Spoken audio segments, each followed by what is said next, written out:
Welcome to the HONOR X5c channel. Today I'll show you how to set a custom ringtone on the HONOR X5c Plus.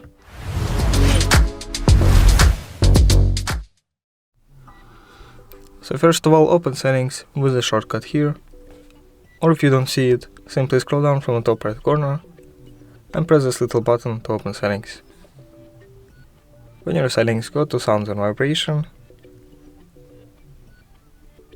In here scroll down to the phone ringtone option. To set a custom ringtone, go to music on device and select the audio file you need. I'm going to pick a recorded audio file. Now that you've selected it, go back. As you can see, it appears right here. Now you have a custom ringtone. Thanks for watching, subscribe to the HONOR X5c channel for more videos, leave a like, leave a comment, and goodbye.